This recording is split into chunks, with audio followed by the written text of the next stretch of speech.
We will now see how to connect a quick-off flashing lamp to the control board. We need to remove the top cover of the flashing lamp.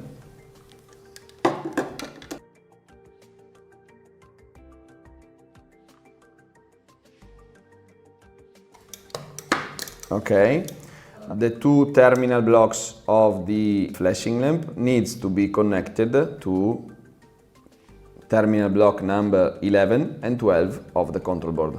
11 and 12 of the control board. We will now put a couple of cables.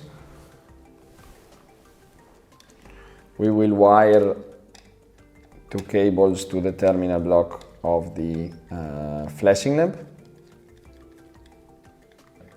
Okay, we will then wire the second cable.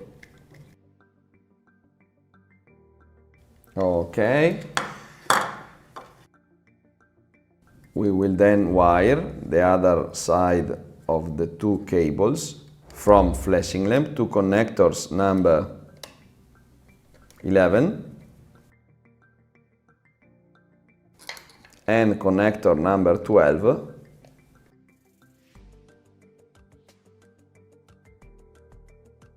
of the control board. Okay, so now our flashing lamp is connected. It is a 24 volt output for the flashing lamp, so no high voltage needed. We can now check if the connections were done properly by switching on the system and giving a start signal to the system.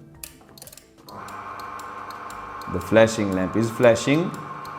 It will flash in high speed during opening and slow speed during closing.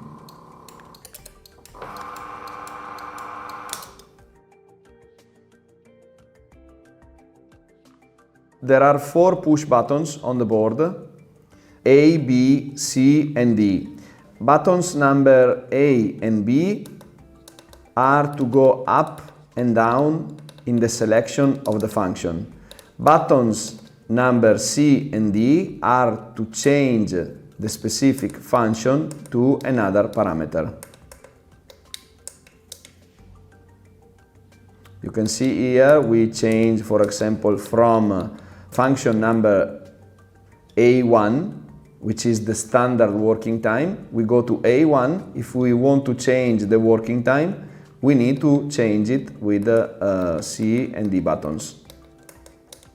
For example, we are now reducing working time to 20 seconds only.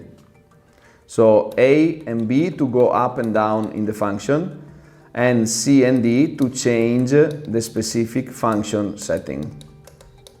To go out from the functions menu, you can wait some time until 2 dashes appear on the display, or you can simply press A or B buttons until 2 dashes appear on the display. That's it.